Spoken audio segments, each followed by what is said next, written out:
नमस्कार दोस्तों, हमारे चैनल डिफरेंट मूड्स में एक बार फिर आपका स्वागत है। जो लोग शेयर मार्केट में इन्वेस्ट करते हैं, आज का ये वीडियो उनके लिए है।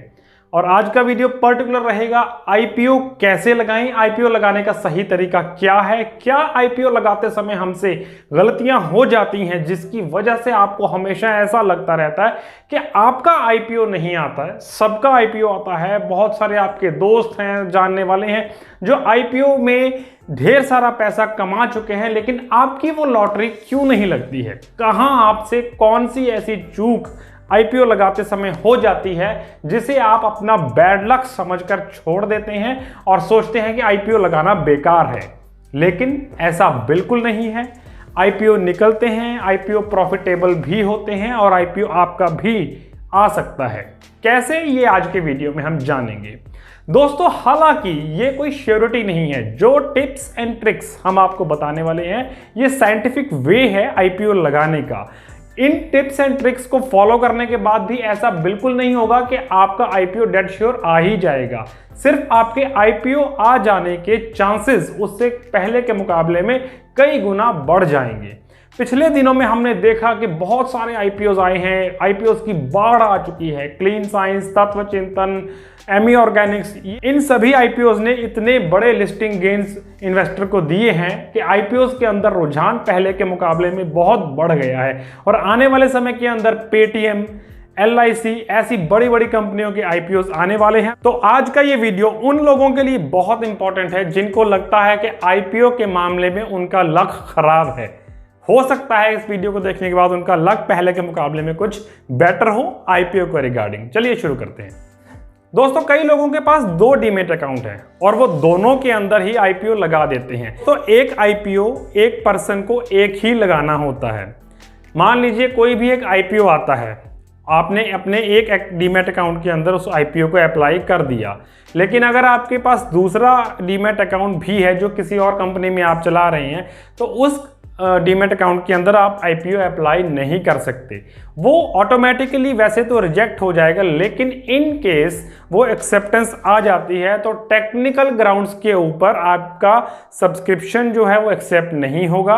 आपको दोनों ही आईपीओ जो आपने अप्लाई किए हैं उनको मिलने का चांस 0 हो जाएगा। एक पैन कार्ड होल्डर एक बार ही आईपीओ अप्लाई कर सकता है। वो डबल एप्लीकेशन अगर आपकी जाती है तो वो रिजेक्टेड मानी जाती है। दोस्तों, आगे बढ़ने से पहले ये कारण जानना पड़ेगा कि आईपीओ आपका आता क्यों नहीं है। आपका आईपीओ ना आने का मेन कारण है कि आईपीओज ओवर सब्सक्राइब्ड होते हैं। यानी कि अगर 100 शेयर टोटल अवेलेबल हैं आईपीओ के रूप में, तो डिमांड उससे कहीं ज्यादा की है। डिमांड 400 की है, 500 की है, 1000 की है।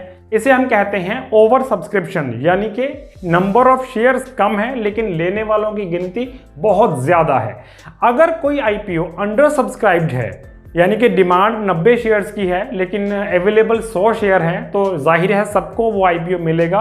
लेकिन साथ ही साथ इसमें यह भी जाहिर है कि वो अपने जो लिस्टिंग गेन्स हैं उसके अंदर आपको फायदा नहीं दे पाएगा। लॉन्ग टर्म के अंदर हो सकता है वो अच्छा हो, आईपीओ ओपन होगा, उसका प्राइस कुछ खास आपको फायदा नहीं देने वाला।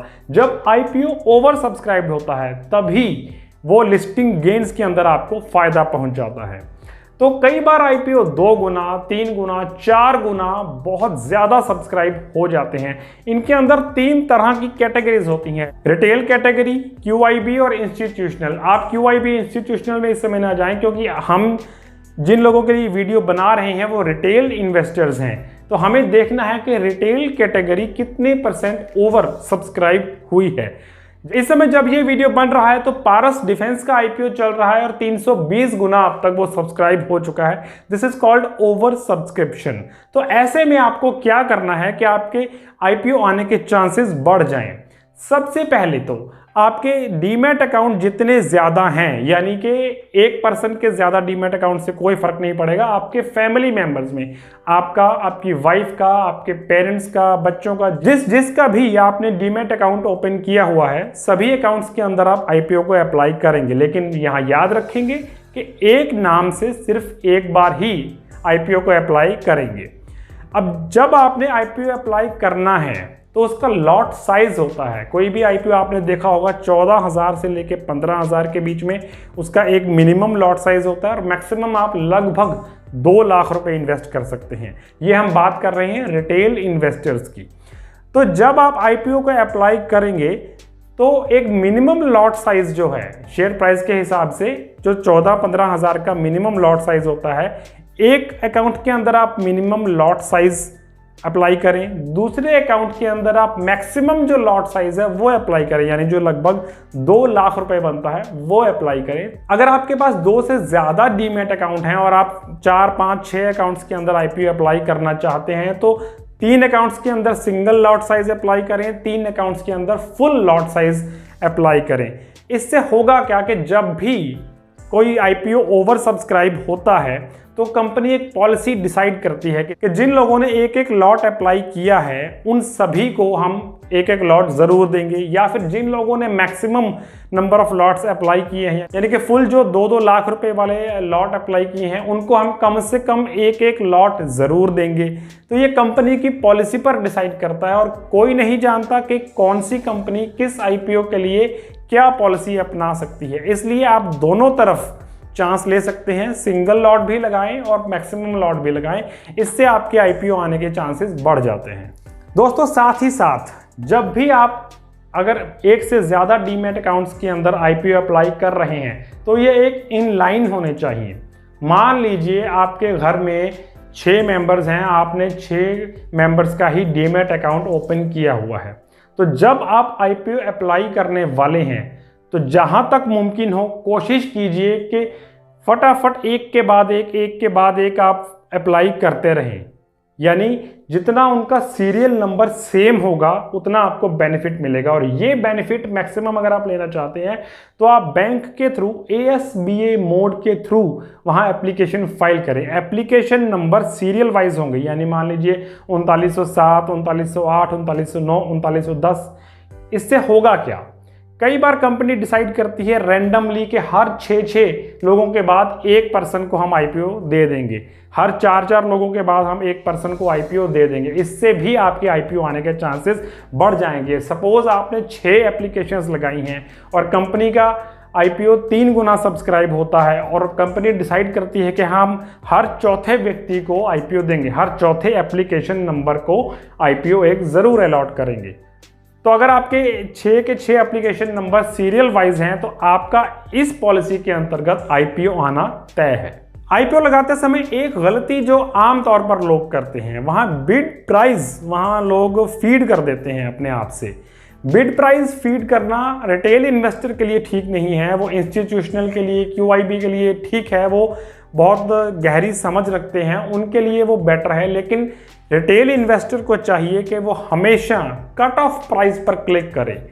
आमतौर पर लोग कट ऑफ प्राइस पर ही क्लिक करते हैं, लेकिन बहुत जगह मैंने देखा भी है कि वो 3 तरह के बिड प्राइस होते हैं, लोग उसमें 3 अलग अलग रेट्स फाइल कर देते हैं।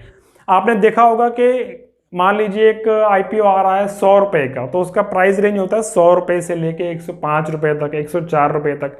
अब आप जब आईपीओ एप्लीकेशन फाइल कर रहे हैं तो 103, 4, 5, 3 रेट आपने अलग अलग वहां पर लगा दिए। ऐसा बिल्कुल ना करें। कट ऑफ प्राइस के जहां पर भी जिस भी रेट पर आईपीओ ओपन होगा, मैं उस रेट पर ये आईपीओ लेने के लिए तैयार हूं। ये आपको बेनिफिट देगा, आपके आईपीओ आपको मिल जाने के चांसेस बहुत बढ़ जाएंगे।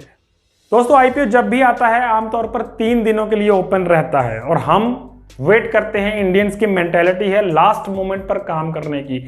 तीसरे दिन की दोपहर जब हो जाती है तब हम आईपीओ के अप्लाई कर रहे हैं, तब हम बैंक में एप्लीकेशन दे के आ रहे हैं। इससे बहुत समस्याएं आ जाती हैं। तीसरे दिन अगर आईपीओ ओवर सब्सक्राइब्ड है तो सॉफ्टवेयर पर ओवर बर्डन होता है। इसकी वजह से भी कई बार एप्लीकेशंस सिलेक्ट नहीं हो पाती, वो रिजेक्शन में चली जाती हैं ऑटोमेटिकली। इसमें किसी बैंकर का या किसी पर्सन का कसूर नहीं होता। ये सिस्टम जितना टॉलरेट कर सकता है उससे भी ज़्यादा कैपेसिटी से वो एप्लीकेशंस आती हैं। इसके कारण आपकी एप्लीकेशन रिजेक्ट हो सकती है। इसलिए लास्ट मोमेंट पर सब्सक्राइब करने से बचें।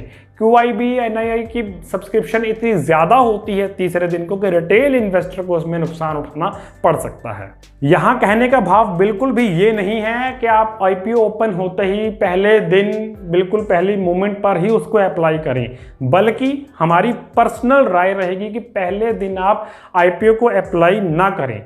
पहले दिन आप निकल जाने दें, दूसरे दिन 1-2 घंटे के बाद आपके पास सारे रिजल्ट सामने होंगे कि रिटेल कैटेगरी के अंदर कितने % सब्सक्रिप्शन आया है, QIB के अंदर कितने % आया है, इंस्टीट्यूशनल के अंदर कितने % आया है। अगर IPO ओवर सब्सक्राइब हो रहा है तो जाहिर है कि IPO जब ओपन होगा आपको लिस्टिंग गेन्स देगा। अगर बिल्कुल भी ओवर सब्सक्राइब नहीं हो रहा है, मान लीजिए अंडर सब्सक्राइब जा रहा है, तो आप सोच सकते हैं कि आप ये IPO अप्लाई नहीं करेंगे। इसलिए मिडल ऑफ द टाइम, यानी कि पहला दिन नहीं, तीसरा दिन नहीं, दूसरे दिन की दोपहर मेरे हिसाब से बेस्ट टाइम है IPO को अप्लाई करने के लिए, क्योंकि तब तक आपके पास कुछ आइडिया भी आ चुका होता है कि कितने % ओवर सब्सक्राइब हो रहा है। आपको 1 लाख अप्लाई करना है, आपको फुली सारा 2 लाख का लॉट अप्लाई करना है, या आपको अप्लाई करना ही नहीं है और आप लास्ट मोमेंट के रश से भी बच सकते हैं। एक और ज़रूरी बात, जब भी आप IPO अप्लाई करते हैं, हम लोग आमतौर पर एप्लीकेशन स्टेटस चेक कर लिया, एप्लीकेशन नंबर को नोट कर लिया और यहीं पर बात ख़त्म हो गई। लेकिन ये सबसे बड़ी गलती है। हमेशा IPO अप्लाई करने के बाद अपना लेन बैलेंस ज़रूर चेक करें, यानी कि बैंक जो आपका अमाउंट ब्लॉक कर देता है। सपोज़ 14,520 रुपये का एक लॉट आपने IPO का अप्लाई किया है, तो बैंक के अंदर जो आपका सेविंग्स अकाउंट है वहाँ पर आपकी रकम को वो ब्लॉक कर देंगे। वहाँ अगर आपके पास ऑनलाइन बैंकिंग है तो आप लेन बैलेंस अपना निकाल कर देख सकते हैं। वहाँ अवेलेबल बैलेंस 14,520 रुपये कम हो गया होगा और नीचे लेन बैलेंस LIEN लाइन बैलेंस लिखा हुआ आएगा 14,520।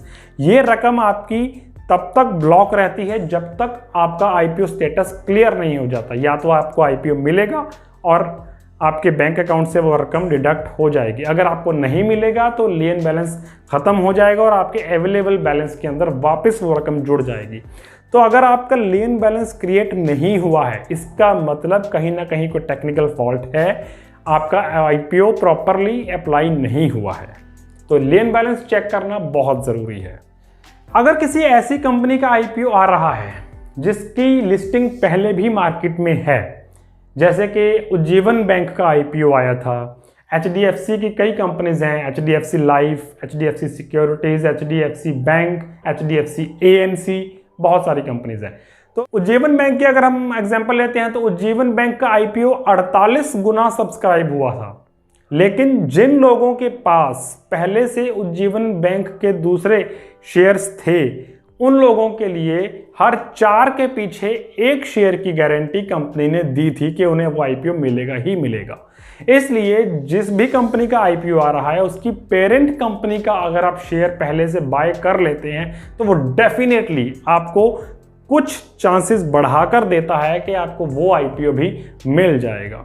दोस्तों, कौन सा IPO आपको अप्लाई करना चाहिए, कौन सा आपको नहीं अप्लाई करना चाहिए, कौन से कंपनी के फंडामेंटल्स अच्छे हैं, कौन से कंपनी बहुत सॉलिड नहीं है, किस कंपनी के अंदर आप पैसा लगाएंगे, ये आम आदमी कैसे जाने जो बहुत ज़्यादा टेक्निकल बातों को नहीं जानता है। मोटे मोटे तौर पर बहुत ही आसान तरीके से आप कैसे जान सकते हैं कि किस IPO के चांसेस कितना ऊपर खुलने के हैं या कोई IPO बिल्कुल बेकार है, उसमें आपको पैसा नहीं लगाना चाहिए।